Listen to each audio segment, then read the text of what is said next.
We, yeah, our third panelist, Vincent, went to clear off the table, but just because of time, because I do think we're working on a deadline here, and we have an international audience viewing us digitally, remotely, of course, because you have to have that now. So in respect of their time, we will go ahead and get started. So again, I'd like to introduce myself and introduce this panel event and the discussion. I am Michael Barngrover. I'm here from Istanbul, Turkey. Very happy to be once again in Belgium and representing XR for Europe on this panel. And the occasion of the panel, in addition to the important discussion that we aim to have, is to use it as an opportunity to announce an upcoming initiative, which will be a year-long research working group, an industry working group under XR for Europe that will focus on the challenges and opportunities and problem-solving approaches to implementing XR in cultural institutions, not just museums, but broader cultural institutions. And that is going to be a year-long program engaging experts and practitioners from across the continent, so from not just Northwest, but from Southwest, East, Southeast, Scandinavia as well. And we're looking to launch that very soon. The output of that working group's efforts will be a report that will be released primarily at the Stereopsia event in October. So please just keep that in mind. We will have an XR for Europe working group on XR heritage that I will be involved in, and very honored to be doing so. And again, that kind of frames the discussion for today, for us here. We are focusing our discussions, as our title very broadly illustrates. There's all these technologies that are very quickly emerging, and sometimes they become a lot more trending than other times, but they all offer potentially something for museums, a way for museums to expand what they offer, engage new audiences, generate new revenue, but it's not always as easy as that. And so we have a panel of three very prominent practitioners in this space. I'm very honored to be joined by them today. We have Carlos Mondragon from El Gabinete from Portugal, who will be talking about AR wayfinding and a lot of related technologies, because none of these technologies exist in isolation. They're always connecting with others. We have Maria Cortial from Faber Cortial, who will be talking a lot about her work in the VR space, but again, talking about what that adds. And then Vincent Parisi, talking about metaverse applications, Web3 applications, NFT, all kind of tied up into that. So on that note, with that introduction, I would like to give each of you an opportunity to very briefly, because we're going to get into it more, talk about the kind of work that you do practically, and maybe hint a little bit about what are the challenges and what are the opportunities, why you find it rewarding, and why your clients and museums that you work with find your work rewarding. So Carlos, I'd like to give it to you first. Thank you, Michael. Oh, very nice to be here. Well, I'm Carlos Mondragon, co-founder of the Cabinet. So has it happened to you that when you go to a heritage place, you don't know where to begin, where to head to, what to expect? Well, what we do is to have a wayfinding tool that helps every visitor profile to find their way and find content according to their interest and need. So it may be children, it may be an elder, it may be some people with some mobility, how do you say, disability. So that's what we do. We are using AR directions to find the way on a map, and web AR to trigger content, enrich content in heritage sites, such as Parque da Pena in Portugal or Alhambra in Spain. So thank you. Okay, and Maria. So I'm Maria Cortial. I'm co-founder, CEO, and producer at Faber Cortial.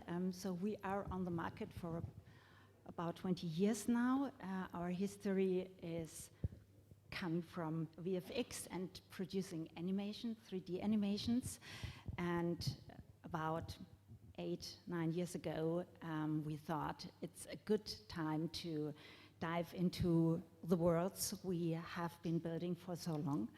And so our clients are museums, TV companies, TV stations, private investors, very different people who need content in a very nice way.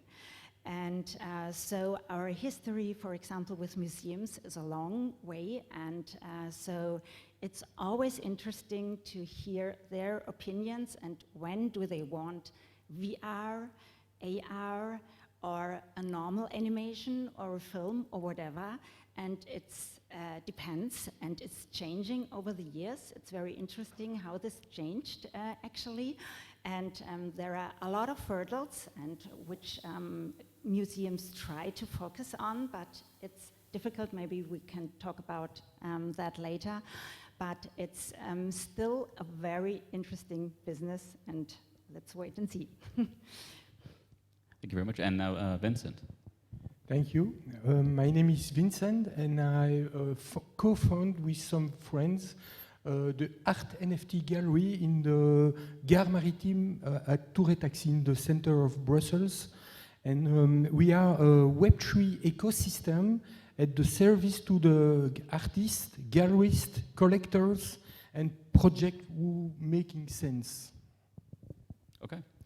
All right, now with those introductions out of the way, the first question that I'd like to broach is, what value do these technologies bring to a museum? Like, what would justify an investment? And Carlos, you already kind of hinted, right? There are audiences that may not be as able to participate in a curated experience physically, but a tool like yours, a wayfinding tool, can help that. So that's an obvious one. Are there other ways in which museums perhaps can get a return on this investment, and what might that look like? Yes, and I think that there are more content available than the one we are providing. So what we think is that the challenge is how to give that content, rich content, to that audience that visit the heritage site. So how it's about language, it's about people with different needs or interests. So how we produce that available content into something that people may use. And we say that for us, Vincent was saying before about the phygital space. So we're in the phygital space, and we are a companion to the visit. So we are not the visit. In other cases, probably VR, AR experience, it's an immersive experience that is the whole thing. But for us, is to be a companion. So how to produce that content to many different visitor profiles. I think that's the main challenge. Could I follow that up with, is it an opportunity to expand the footprint of a site?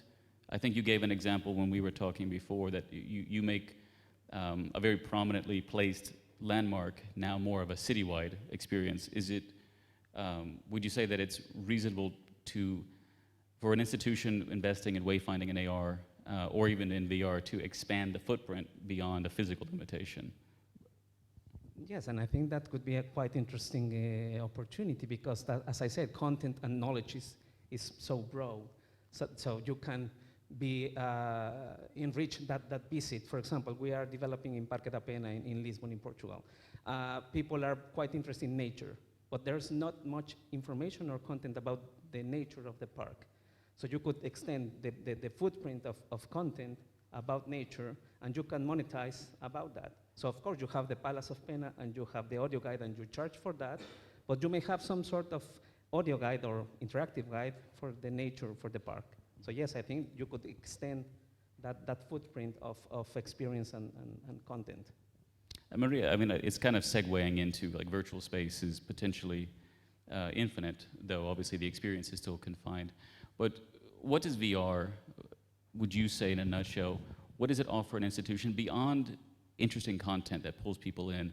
What types of things would you might say that it offers a museum that nothing else would offer, but in a way that could generate revenue, I guess, again, other than just it's an exciting event? Yeah.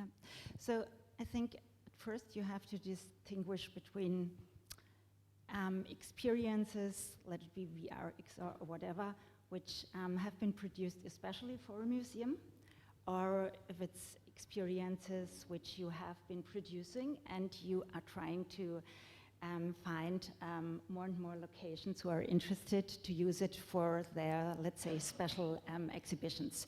So when it's a special VR experience, let it be a film or be it interactive, then you want to let the audience dive in much deeper than it would be possible before. So it's always good to have examples. We had, for example, so our studio is in Germany, so this was in Mannheim. This museum wanted to have the visitors know how this typical thing was when people went to a castle and they had to go through different rooms until they are there where they want to be and have a little talk with the emperor or whoever. And so we try to divide that into one thing which has been a film and one thing which has been a real VR experience which happened to be in the last room.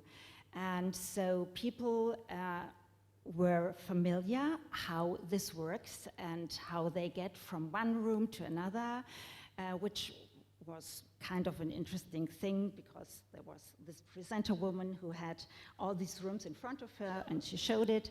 And then we were in VR and we were in these rooms and we had a completely different perspective at that moment and checked out how it would be to be like there. And so this combination of these two things was something which in the end was so much deeper for the audience. And we have this typical book where they write down what it is. And I always get it after 1 or 2 months. And so the audience is so flushed of having a much more deeper experience of something which at first seems to be not very interesting at all, right? And so it's all about how to do that. So you can get a lot with that. And but then there are other experiences which you produce because, so there are still a lot of different problems in museums. People, for example, so the museum itself isn't aware what they actually want often. They want something with VR or something with XR, and they have to be modern, and they want to have new audiences, but how to get them?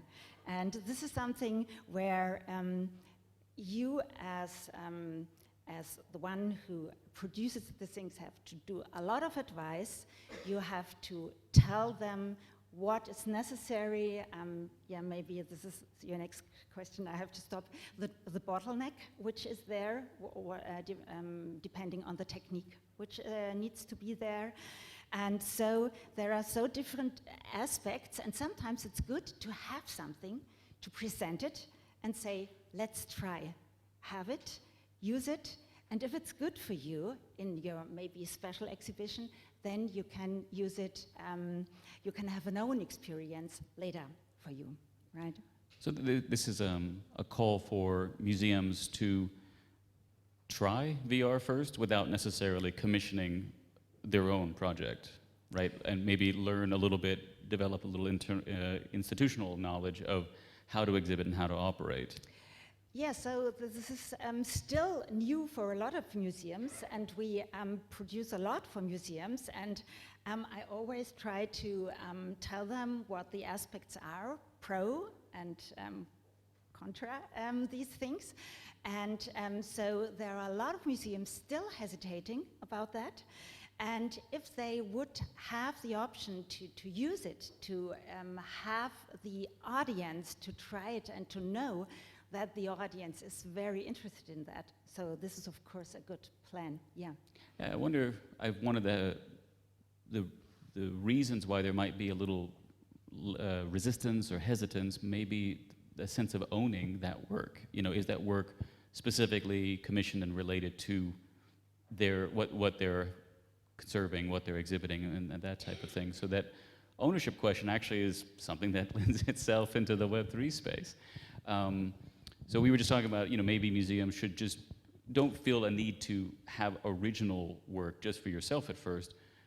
Exhibit it, show it, select from what's already available that could be related, and learn a bit from it. But for Web3 and metaverse things, what are you seeing, Vincent, with the way museums approach it? Are they ambitious? Are they kind of making some tests? And what do you see in there?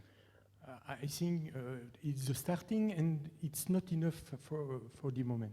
So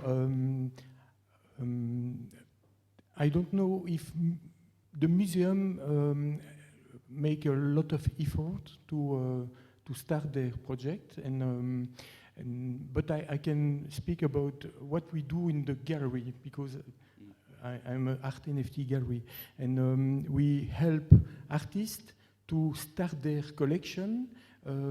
We bring them the expertise, the experience to make directly the good solution for their art NFT business, because we are helping them to make a perfect campaign, perfect community, because to succeed their sales about art and NFTs, the most important thing is the community behind. They need to grow up, okay? And that's what really brings in the art NFT gallery for them. I mean, so using galleries as perhaps a point of reference for museums, because the motivations are different, but maybe in practical operation, there's some similarity. What do you think is holding back for museums from getting into this more? Because you mentioned that you don't see quite as much. Do you have a sense of what reasons might be? Are there blocks in which a service provider, or better knowledge, or some technological advancement or integration with another technology like AR or something could make that offering more attractive or more approachable for museums? Yes, I think there is so much possibilities that I think they need to be guided in the right vision. And because the technologies is growing so so fast, that I think it's difficult for them to decide correctly about budget, about the right way to make exhibition with new technologies and so on. So it's not easy for them, I think, to build huge project in their museum, I think. Well, in talking about huge budgets, maybe that's another helpful segue into something we were talking before, is about, for using these technologies and what they offer, what types of museums or institutions might benefit most from this, or be most motivated to invest in some type of new tool like AR wayfinding or something like this, or we identified maybe second-tier museums as having this attraction to experiment in search of new revenue models. And I think that's a segue. Who have you been working with? And without names necessarily, but what types of museums, the two of you, Maria and Carlos, have you felt like were the most ready? And what was that characteristic about them that made them the most ready to benefit? Well, for us, heritage in terms of historical and nature heritage the most. And in terms of second tier, I think that's a nice, interesting question. For example, in the south of Portugal, we're working with the Algarve region. And it's interesting because at the end, the visitor is not only a visitor of heritage, it's visiting the beach, the heritage, the wineries. So what we are doing is to connect all the dots between or among all these players. So it's about content and also revenue or monetizing for all these kind of players, wineries, museums, historical towns, or even beaches or hotels, restaurants, etc. So I think for second tier or small cities, this could be quite interesting because it's a way of attracting the visitor and having a comprehensive solution or comprehensive tool to provide content, since that's what we are aimed for, but also to connect all these dots and monetize or get revenue from all these players. I mean, so it sounds to me, if I can, second tier sounds, to me it sounds neutral, but I think it definitely can be a bit pejorative, and I don't mean it in that manner. But what you're described to me, it sounds like a community institution, which is probably a good characteristic that would be motivated, right, to find new ways because they're used to perhaps engaging with people outside of their business. Maria, the clients you've worked with and the projects you've worked on over the many years, what are some of the characteristics of them that you feel like help them to get the most value and benefit out of the projects? So just two sentences about first tier, second tier. So in Germany, you have this funding system. Of course, there are also institutions who try to work for themselves, and they have other institutions behind them. But normally, they are asking for money within certain amount, and they are planning their projects 2 years normally before they start. And so there is not so much difference within that. But when it's about how they plan it, normally I would think when it's a permanent exhibition, it's better to have such experiences, because so especially when it's about VR, when you need special headsets and everything is more technical stuff, and you need more staff members to do all these things. And when it's about very special exhibitions with a lot of people, then it's always, is it great to use this technique? They actually have to ask themselves.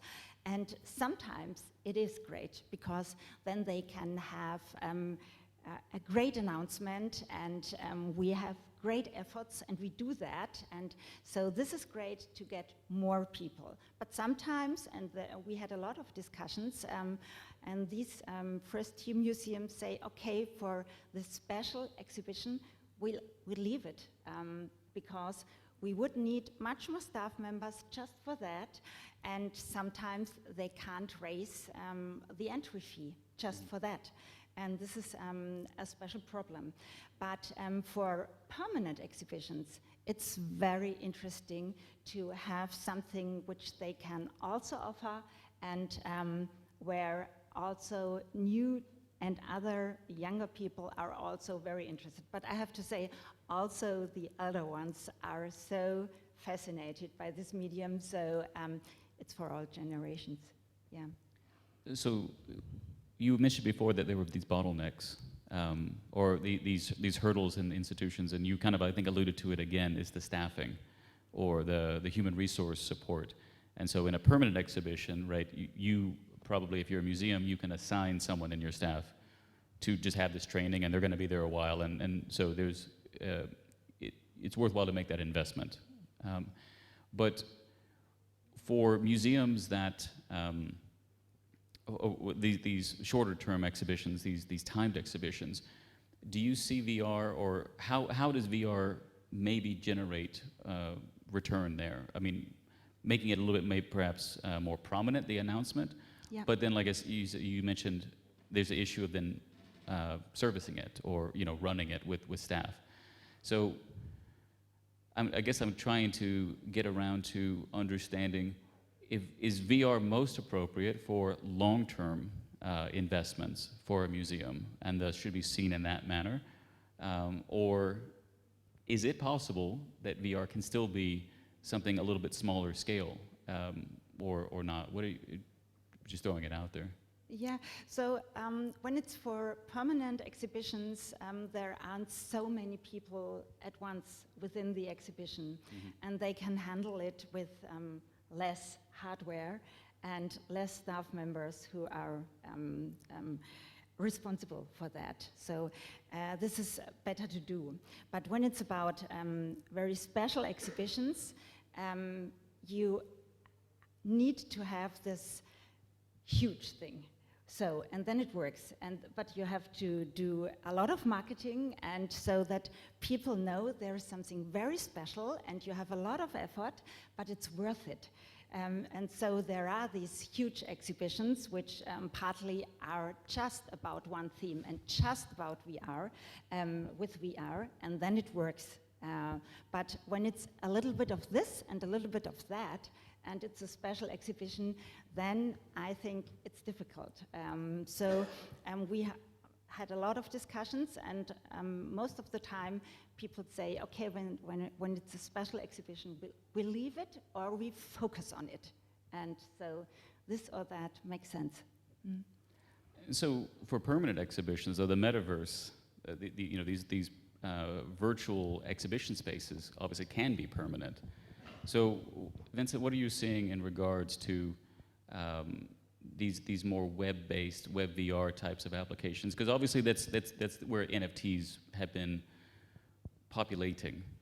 But I wonder how many museums are using it, or galleries that are not maybe in the NFT space. But because it does seem like perhaps that's an area, rather than having the physical headset in the space that you have to man, perhaps these web-based persistent virtual exhibition spaces could be leveraged as a way to engage over a longer period of time for a short-term physical exhibition, but give them a permanent element, and thus perhaps derive some revenue or some type of return from that. What are you seeing for galleries or museums, ideally? In our case, we offer to the artist their meta gallery, and with the meta gallery, they can exhibit their art, grow up their communities, and when they are ready for a big event, we welcome them in the physical gallery, and we make the crossover between the real life and the virtual life. And this is the right way to build enthusiasm with the community and the knowledge for the artist. Okay, so meta galleries, I think it's a good way to launch new artists, emergent artists, and so on. Maria, have you worked at all in the web VR space? I mean, have you found any projects or found interest in such projects from your clients, going from VR to web VR types of things? Yeah, so this digital thing is, of course, a very interesting one in terms of using your original data for different outputs. Mm-hmm. And so when you have actually, for example, an exhibition about gladiators, and you have a huge room with a huge print of the ancient Colosseum, and you have a feeling how it might have been, because it's very immersive. And then you also have the possibility to watch it maybe via WebXR, or you even watch it via VR glasses, and so on. So you have different stages how you can immerse yourself more and more.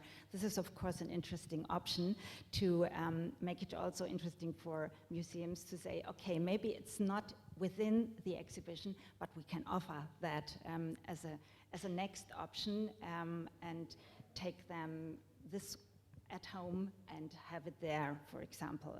So these are, of course, options, but it's still not something you can grab so easily, because there's still the right technique missing that everything works perfect, because it would be wonderful if more people would have also these glasses at home, for example, and immerse themselves, right? But these steps getting smaller and smaller to get there, and so this is more and more the option to have different kinds of products which you can offer. And of course we are also thinking, for example, of printing things out of an experience to have it fidgetable, right? Yeah. Are we describing this phygital words coming up? Is this an essential element of museums now or in the near future? I mean, is it essential? Is every museum going to have a digital element of its, not the special causes or special exhibitions, but something persistent? Carlos, because you're, again, we were talking about expanding the footprint of a physical, which is, again, exactly that. Do you see that as an essential element going forward for museums of the future? We're getting into this, what does the museum look like tomorrow and in future years? Well, that's a tough question. Well, if in the definition of museum, one thing is to preserve heritage. That's one of the main activities of a museum. The other one is to make available that knowledge to the public. So when you say that, of course, to extend the footprint is a good way.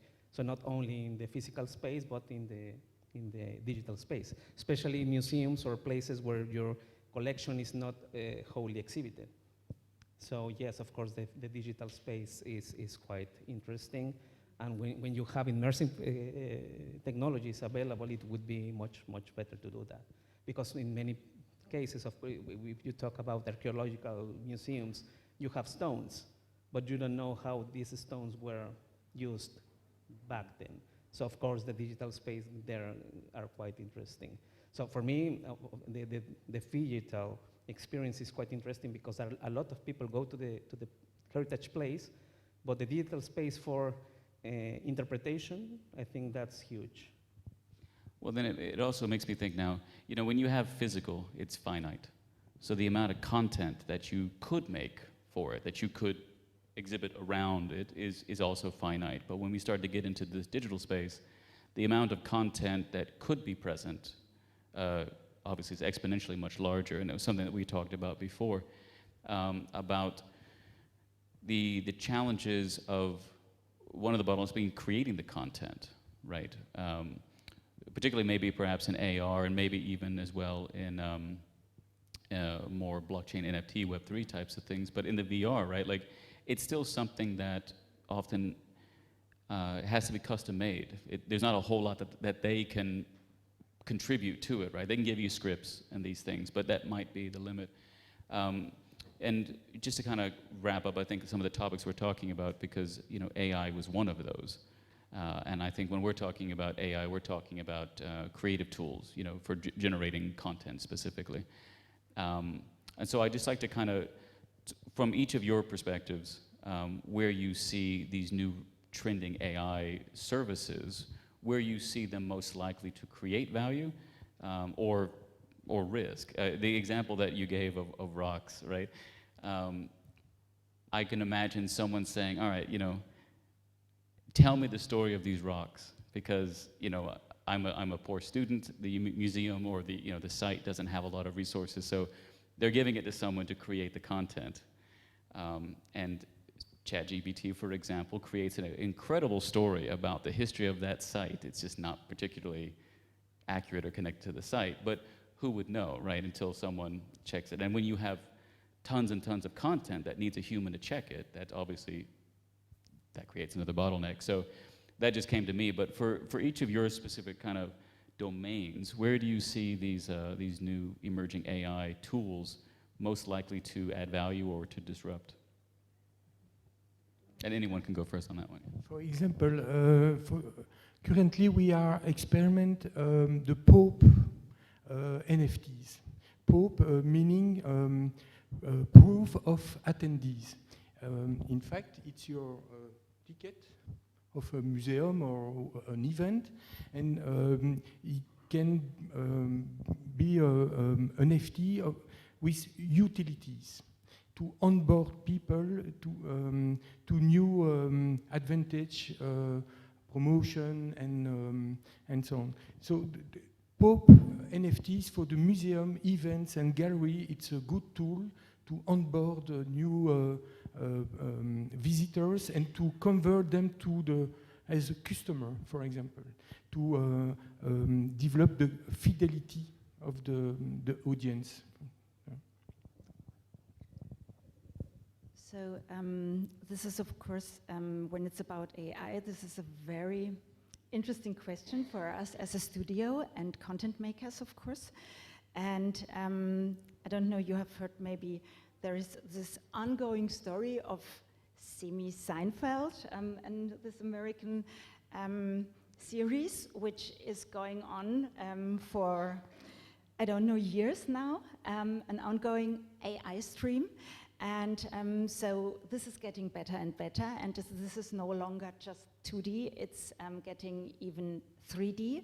And so each studio has to ask itself, so how long am I still interesting in this market and can produce products? So thank God you mentioned these handmade tools, and of course we are happy to do reconstruction, which isn't so easy to be done just by AI, looking for some things to do. For example, we are reconstructed Jerusalem now, and so we need this advice of a special person from Jerusalem to tell us how to do it, and he is there where the source is, and so on. So this is something where we can be happy to be for quite a few years there, but this is of course a problem, and yeah, so the content makers themselves, I think they will be there still, but a lot of people who are producing things for that, for the ideas or something, this will be problematic, but yeah, there will be other jobs, I think, but yeah, of course, very interesting question, yeah. If I can just follow up just on that. You mentioned creating works, right, where there's a group of audiences together and they're interacting with an NPC, right? Which obviously, again, is finite content, right? How many times could that same group participate or, go to that experience? If you've recreated Rome, you would maybe want to go 100 times. You're not going to see it anywhere else. But in terms of the content, the narrative content perhaps, or the interactive content, that's the bottleneck, right? And every time somebody goes, they know that part's the same. So for you, do you see an opportunity either for yourself or as a way to integrate the museum, creating kind of new content updates that AI may, these tools might help them, and then just helps to extend the life or the re-experienceability of the VR projects that you make? Is that something that seems in the near term possible? Yeah, maybe. So, yeah, maybe good idea. So we have a project, it's called Metropolis Rome. So people, this is especially interesting for museums, for example. So there is a group of people, they all wear these glasses, and one of them, this should be a staff member, is the guide, and they can enter together Rome, ancient Rome, and it's like a typical tourist tour together, but it's in ancient Rome. And so this is something which is very interesting for museums, because you also have this multiplayer, we are together and experience something together thing, which is always good and not just a single one. And if you think about having this, for example, online for a lot of different people to watch it, and so we need to produce, in this case, special new guides, avatars or whatever. Maybe this would help and have new stories, feeding them and getting new stories, so that each time you enter Rome, you have another story, going to another place where something happened, like Julius Caesar was murdered or whatever. Yeah, why not? Well, for AI for content creation, I would say that at least 2 points of views. I would say that the first one is to make content inclusive. So you have now AI tools for translation to many languages, text-to-speech, or not yet, but I think it would come soon, sign language videos automatically generated. So I would think that AI content creation would be that first step. The other one, that's probably what Maria was saying, it would challenge curators. Because in museums, in heritage sites, you have the curator's point of view. But you may not be interested in the curator's point of view. So probably ChatGPT would say something different if you ask, if you go to a ruin and ask about the food or the cooking 2,000 years ago, so you don't find that in the curator's point of view, but you may find something different. So I would say that AI content creation from that point of view could be quite interesting. And we have some resources to do that now. We were talking about repositories, for example, Europeana, Hispana. So you have a lot of content there. So we may extract that knowledge and convert it into rich content for many visitors. Which is, so in that case, that example is not content creation, but content access, or archiving access. And I think that's the low-hanging fruit a little bit in terms of AI, is to help searchability for the stuff that already exists, is already digitized and should be available. It's meant to be available, but for one reason or another, it's kind of hard to find if you're just a person, trying to build out already a technically demanding project. So, yeah, I mean, for me, definitely, I would love to see AI applications in archiving and searchability in the heritage more, and actually to be accounting for the complexity of what heritage artifacts or concepts are or should be, right? Instead of having these search terms so explicit that they become a bit limiting and blinding, using these to be able to enrich in what search is for these, and then bringing them into your different applications and different exhibitions. So on that note, I would very much like to thank all of our panelists for their time today, and all of our audience who sat patiently for us, knowing that we have a cocktail for those who are physically here, not the ones on Zoom, but feel free to have a drink if you want. But again, once again, on behalf of XR for Europe and the factory, thank you very, very much for listening and for your attention and for joining. Thank you. Thank you, merci Thank beaucoup. you.